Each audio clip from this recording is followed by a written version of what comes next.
예비 신부가 폭락론자입니다. 라는 사연입니다. 제가 쓴 제목은 아니고요. 이제 우리 네이버 카페에 이런 사연이 올라왔는데 제목이 이거예요. 예비 신랑은 청약의 미래다. vs 예비 신부는 부동산 폭락론자라는 제목으로 올려주셔가지고 그대로 한번 써봤습니다. 안녕하세요. 2025년에 결혼을 계획하고 있는 예비 부부입니다. 저는 예비 신랑입니다. 다름이 아니라 결혼 후에 주택 마련과 관련해서 예비 신부와 의견 조율이 되지 않고 있어가지고 사연을 올리게 되었습니다. 말 그대로 저는 청약 혹은 매매를 통해서 주택 마련을 해야 된다는 입장이고 예비 신부는 당분간 부동산 경기가 좋지 않을 것 같으니까 매매하지 말자고 이야기를 하고 있습니다. 그런데 최근에 동탄과 과천 쪽에 두 개의 좋은 청약이 나와가지고 저는 넣어보고 싶은데 예비 신부는 청약도 넣지 말자고 하고 있네요. 의견을 여쭙습니다. 저희 상황은 이렇습니다. 남자는 실수령 650, 여자는 실수령 300인데 둘 다 빚이 없어요. 그러니까 신용대출도 받을 수 있는 거죠. 그다음 현금이 한 1억 정도씩 저축을 한 상태입니다. 그러니까 여자분이 되게 착실하게 돈을 잘 모은 스타일이에요. 사실 실수령이 300인데 빚도 없고 현금이 1억을 모으기가 남자 650 받아가지고 1억 모은 거랑은 사실 한 3배 이상 빡센 거죠. 여자분이 아마 착실하게 돈을 저축하는 스타일이다 보니까 뭐 대출 받고 이런 거에 대해서 막 되게 스트레스 받는 그런 성향일 수도 있습니다. 저는 현재 둘이서 가용 가능한 현금이 2억 정도 있기 때문에 둘이 합쳐가지고 수입도 충분하죠. 둘이서 1,000만 원 버는 거 아니야 실수령으로. 동탄 청약, 과천 청약이면 충분히 넣어볼 만하다는 입장이고 여자친구는 대출을 5억이나 7억 정도를 받아야 되는데 청약 당첨 시에 KB 시세가 떨어지면 어떡하냐. 잔금 대출이 어려울 수도 있지 않겠냐 하면서 넣지 말자는 입장입니다. 또한 가용 가능한 현금을 다 쓰면은 결혼식 비용은 어떡하냐 하면서 걱정도 같이 하고 있습니다. 계속 싸우면서 시간만 흐르고 청약 일정은 다가와서 마음이 급해져가지고 이렇게 글을 쓰게 됐는데요. 결정과 책임은 모두 저희의 몫이지만 제3자의 입장에서 어떤 식으로 보이는지가 궁금해서 올리게 됐습니다. 당첨 확률은 희박하지만 앞으로도 이런 주제로 자주 갈등이 생길 것 같아가지고 한마디로 둘이 싸우는데 저한테 심판 보라는 거죠. 그러면 둘 다한테 욕먹는 게 저의 포지션입니다. 여자친구는 대출 금액이 너무 커서 자금 마련도 쉽지 않다고 해서 넣지 말자는 입장입니다. 또 입주 전까지 다른 곳에서 월세도 살아야 되는데 그 금액도 무시 못한다는 입장이죠.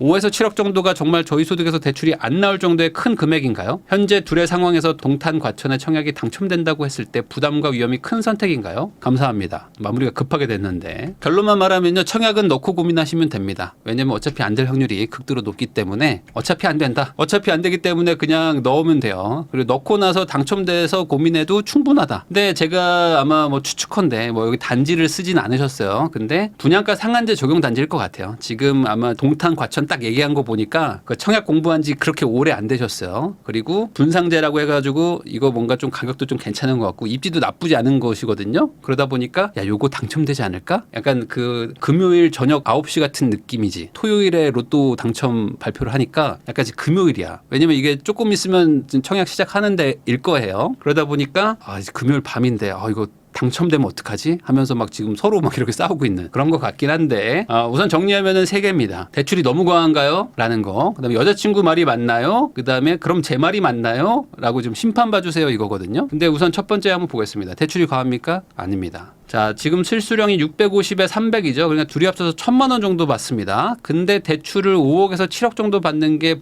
부담스러워요 라고 말하는 거는 여자친구 입장에선 그럴 수 있어요. 왜냐하면 여자친구는 지금 실수령이 300만 원 정도 되기 때문에 대출을 5억 정도 받는다. 그러면 이거 언제 갚지? 왜냐면 둘 다 빚이 없는 스타일이기 때문에 야 이거 5억 이거 무조건 갚아야 되는 건데 라고 생각하면 이게 막막할 수 있습니다. 자, 거기다가 뭐 대출 금액이 너무 커가지고 라고 말하는 것 자체가 아마 지금 대출에 대해서 극도로 좀 거부감이 있는 분일 거예요. 거기다 뭐 다른 곳에서 월세를 살아야 된다. 이건 무슨 얘기인지 저는 잘 이해는 되지 않는데 아니 어차피 뭐 청약을 받아서 입주 전까지는 뭐 전세든 월세든 어딘가서 사는 거니까 뭐 그거는 뭐 어차피 들어가는 돈이라고 생각하시면 될 것 같은데 어찌됐든 이런 상황인데 이거는 간단하게 정리할 수가 있습니다. 뭐냐 대출을 7억을 받든 1억을 받든 집값은 영향을 받지 않습니다. 이게 무슨 말이냐 떨어질 집은 대출을 안 받아도 떨어지고요. 올라갈 집은 대출을 많이 받든 적게 받든 어차피 올라갑니다. 그러니까 대출을 받냐 안 받냐를 생각할 필요는 없고 이 집이 지금 사는 게 괜찮은 금액이냐 뭐 오를 가능성이 있느냐 아니면 최소한 시세보다 싸냐 이걸 가지고 판단하는 게 사실 더 중요한 거예요. 대출의 양은 사실 그 다음이다. 그래서 이 집값이 올라갈 것 같다.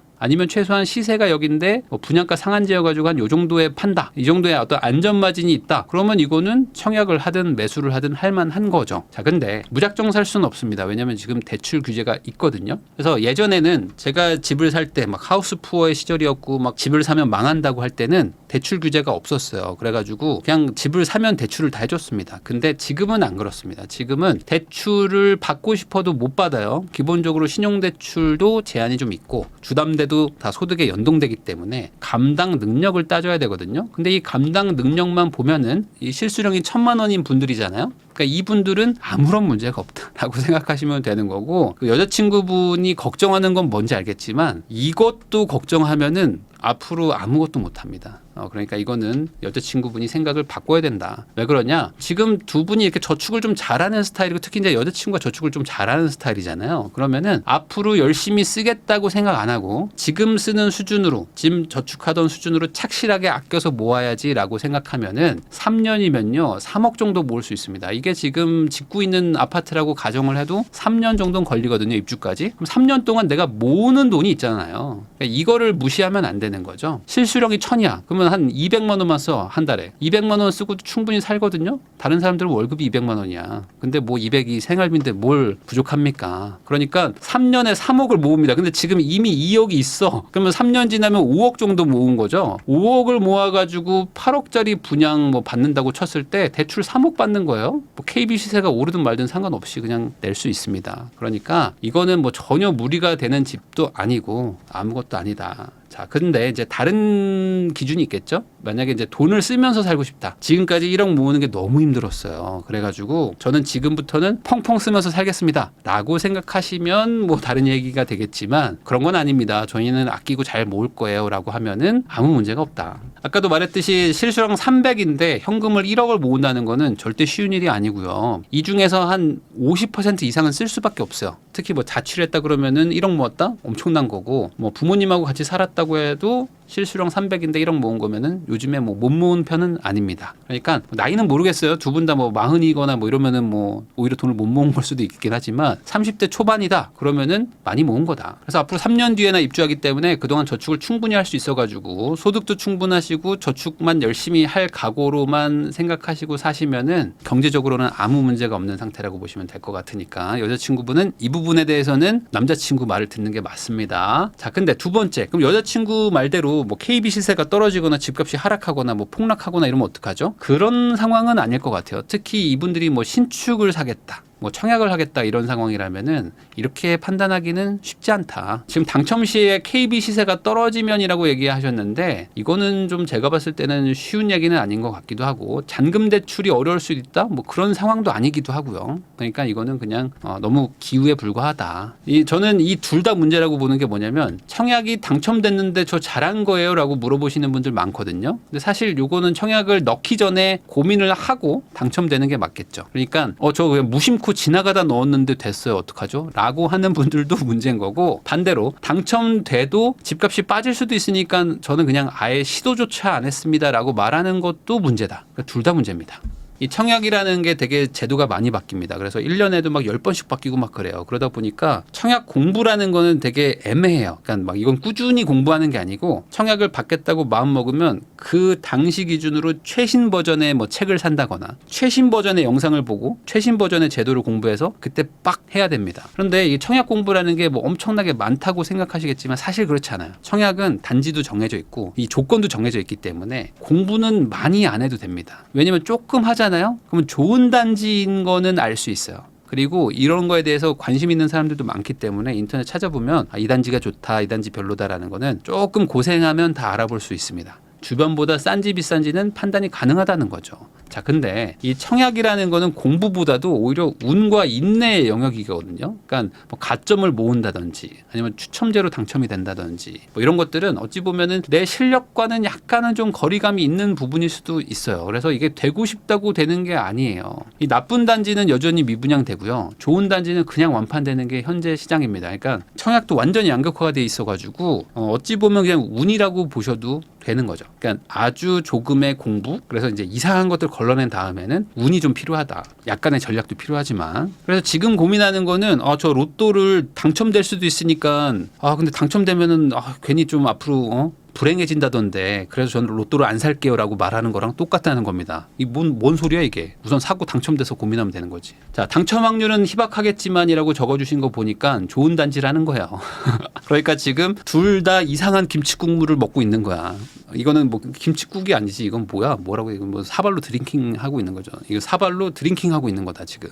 당첨 확률이 희박하다는 걸 안다? 당첨 안 된다는 얘기입니다. 그래서 이게 분양가 상한제다. 그러면 지금은 그냥 무조건 넣으시면 됩니다. 그러니까 이게 어차피 안 될 걸 가지고 둘이서 싸우고 있어. 그러니까 이거 지금 왜 싸우고 있는 거죠? 자, 세 번째. 그럼 제 말이 맞나요? 라는 것도 한번 정리를 해봐야 됩니다. 왜 그러냐? 이분은 지금 물론 매매도 고려를 한다고 했지만 청약이 미래다라고 적어주셨는데 청약은 미래가 아니고요. 청약은 뭐 아무것도 아닙니다. 청약은 그냥 보조적인 수단이라고 보시면 될 것 같고 정확하게 청약만 보시면 그것보다 더한 희망 고문이 없습니다. 왜냐면 이거는 아까 말한 대로 운과 인내의 영역이지 실력과 어떤 그런 곳은 아니라고 보시면 돼요. 그러다 보니까 이게 누군간 됩니다. 근데 그게 내가 아닐 확률이 상당히 높은 거죠. 근데 이게 문제가 있습니다. 청약을 공부하잖아요. 그러면 청약만 보게 돼요. 이게 점점 시야가 막 좁아집니다. 이게 그 경주마처럼 옆이 가려져요. 청약만 보기 시작하잖아요. 그럼 청약이 최고로 보여. 왜 그러냐? 신축 아파트를 사는 게 청약입니다. 그러니까 당연히 새 아파트니까 나쁜 아파트보다 훨씬 더 좋죠? 좋은 거죠. 거기다가 신축도 골라서 청약을 합니다. 그러니까 안 좋은 애들 제끼고 좋은 것만 계속 보고 있어요. 그럼 어떻게 됩니까? 눈이 계속 높아집니다. 눈이 계속 높아져. 어차피 나랑 소개팅 안 할 사람인데 내가 계속 저거 사진을 보고 있는 거랑 마찬가지인 거야. 그러니까 웬만한 정도로는 만족이 안 되는 거지. 나는 지금 막 남자 연예인들, 여자 연예인들, 아이돌들 막 계속 보면서 얘는 조금 뭐 비율이 좀 별로고 얘는 좀 키가 작네. 뭐 이런 소리 하고 있는 거야. 어차피 얘랑 나랑은 아무 만날 접점이 없어. 그러니까 신축 아파트를 싸게 사가지고 살면서 돈도 벌 수 있다. 이런 게 지금 청약의 논리이기 때문에 요걸로 가는 순간 답이 안 나오는 거죠. 그래서 이게 쉽게 가능하다면 도대체 누가 구축도 사고 뭐 재건축도 사고 뭐 재개발도 사면서 고생을 합니까? 그러니까 이거는 약간 보조적 수단이라고 생각하시는 게 가장 좋습니다. 2025년에 결혼을 계획하고 있는 예비 부부입니다 라고 적어주셨는데 제가 항상 말하지만 결혼 날짜 다 잡고 상견례 다 끝났고 이미 청첩장 돌렸고 해서 이제 결혼식 하기 한 2달 남았습니다 하시면은 예비부부라는 단어를 써도 된다. 이건 어디서 이제 공식을 좀 정해주면 좋겠습니다. 이거는 어디 법적으로 하나 좀 만들어주면 좋겠어. 그래서 예비부부라는 단어는 식장 들어가기 2달 전, 2달에서 많이 잡아주면 3달 정도 안까지만 쓰자. 그 전에는 그냥 커플이다라고 말하는 게 좋을 것 같습니다. 그래서 항상 뭐 예신, 예랑 뭐 이렇게 얘기하시는데 그러지 마라. 나중에 민망한 상황도 많습니다. 그래서 지금은 그냥 커플이라고 생각하시면 제일 좋고요. 그럼 커플인 상태에서 돈을 합쳐가지고 뭘 하려는 생각은 위험하다고 제가 항상 말했습니다. 두 분이 결혼을 하지 말라는 얘기가 아니고 이 결혼이라는 거 정말 엄청난 변수들이 많고요. 그 사이에 정말 많은 일들이 일어나고 아무 문제가 없어도 식장이 폐업하는 경우도 있어요. 별의별 일들이 일어나기 때문에 예비 부부라고 말하시면 안 됩니다. 아니 보통 커플들이 뭐 여보 자기야 부르니까 뭐 부부처럼 얘기를 하는데 아니다. 아시겠죠? 그런 거 아닙니다. 자, 실수령이 남자가 650이고 현금이 1억이에요. 그러면 현금 1억에다가 신용대출까지 받게 되면은 거의 1억 5천에서 2억 정도의 자금을 굴릴 수가 있는 분입니다. 라는 걸 한번 고려를 해보면은 남자분은 지금 집을 사고 싶은데 여자분이 지금 반대를 하는 거잖아요. 그러면 지금 커플인 상태에서는 돈을 섞을 필요도 없는 건데 이 상황에서 남자가 집을 사고 싶다 그러면 남자분 돈으로 살 수 있는 집을 사면 그만인 거예요. 그러니까 이게 무슨 소리냐? 어차피 결혼을 할 거기 때문에 여자분이 가지고 있는 이 현금 1억 있죠. 요거까지 다 태워가지고 집을 사고 싶은 거예요. 거기다가 여자분이 이제 실수령이 300이죠. 그러니까 이게 지금 대출이자 상환으로 보이는 거지. 잠깐 요걸로 대출을 상환하면 더 좋을 것 같은데 거기다 플러스로 신용대출도 받을 수 있잖아요. 이 여자친구분이. 잠깐만 이거 신용대출까지 받으면은 이게 뭐야. 거의 한 2억으로 보이는 거야. 여자친구만 잘 설득하면은 한 2억 정도 더 땡겨가지고 더 큰 집을 살 수 있을 것 같은데 라는 생각이 드는 거예요. 그러니까 어차피 결혼할 텐데 이게 되게 무서운 말인데 어차피 결혼할 텐데 더 좋은 집을 사면 좋죠. 이게 같은 방향으로 서로 합의가 된 사람들은 이렇게 해도 될 수도 있습니다. 물론 이렇게 집을 샀다가 뭐 만약에 안 좋은 일이 생기게 되면 나중에 뭐 소송도 하고 막 그러는데 어차피 결혼할 거라면은 뭐 혼인신고하고 사는 것도 뭐 괜찮을 수도 있어요. 자, 근데 결혼을 안 했다. 그러면 우리 돈이 아닙니다. 이거는 남의 돈이라고 생각하는 게 맞아요. 지금 내 눈앞에 기회가 왔다고 생각이 들겠지만 이건 내 기회가 아닌 거죠. 남자분의 능력만 봐도 6억 정도는 그냥 충분히 가능합니다. 그러니까 뭐 6억, 뭐 7억도 충분히 가능해요. 그런 상황에서 뭐 청약만 노리진 마시고요. 저는 신축급 아파트도 괜찮다고 봅니다. 그러니까 한마디로 여자친구분이 반대를 한다? 그럼 알았다 라고 생각하시고 내가 감당할 수 있는 금액의 집을 사면 되는 겁니다. 반대로 내 능력대로 내가 샀는데 여자친구가 나한테 뭐라 할 수도 없는 거죠. 왜? 우린 결혼한 사이가 아니니까. 그냥 남자친구, 여자친구니까. 벌써 부부라고 착각하시면 절대 안 된다. 그래서 지금은 그냥 각자 생각에 따라서 각자 투자하면 되는 시기라고 보시면 됩니다.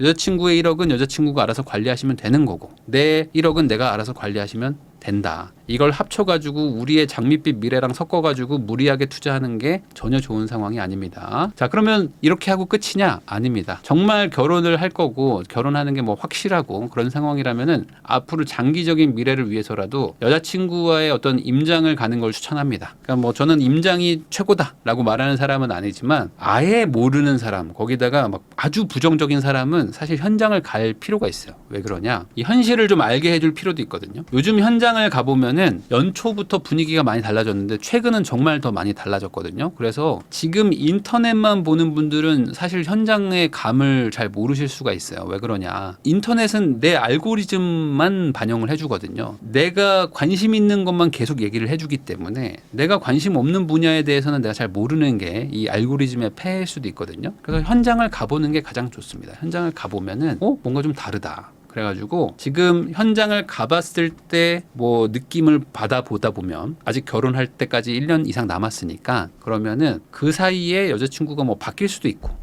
그러면서 중간에 뭐 상견례도 하고 뭐 식장도 잡고 뭐 신혼여행도 결정하고 하면서 거대한 벽들을 넘어가기 시작할 겁니다. 거대한 벽을 넘으면서 순탄하게 왔어. 그러면은 중간에 뭐 마음이 맞아가지고 집을 살 수도 있는 것이고 뭐 중간에 청약이 될 수도 있는 것이고 변수는 많기 때문에 그 중간에 그냥 싸우고 있을 시간이 아니라 지금은 같이 돌아다닐 시간이다. 그래서 저는 뭐 아마 지금 구축을 보여주거나 그러면은 또 스트레스를 받아야 할 거기 때문에 그냥 신축 아파트로 뭐 6억, 9억, 뭐 15억 뭐 20억, 25억, 뭐 30억 이렇게 다양한 신축들이 있습니다. 좀 금액 차이가 나는 아파트들을 보여주면서 이 아파트는 지금 얼마고 이 아파트가 뭐 신축인데 뭐 여기가 왜 살기 좋고 하면서 본인이 배운 부분이 있지 않습니까? 그런 것들을 좀 얘기도 해주고 그다음에 이게 시세가 지금 이렇게 올라가고 있고 어떻게 됐고 이런 것들을 좀 알려주면서 뭐 당장은 설득이 안 되더라도 앞으로 내가 이렇게 얘기하는 방향에 대해서 관심을 한번 가져줬으면 하는 정도가 지금 본인이 할 정도인 것이고 이 여자친구인 분도 너무 내가 지금 마음을 닫고 있기에는 지금 시장 상황이 좀 바뀌고 있기 때문에 그런 것들도 좀 고려를 해가지고 같이 그러면 너와 나의 의견을 한번 확인해보자. 현장 가서 실제 확인해보자 라는 생각으로 돌아다니시면은 사이도 좋아지고 마음도 같이 조금 방향성도 맞아질 거라고 생각합니다.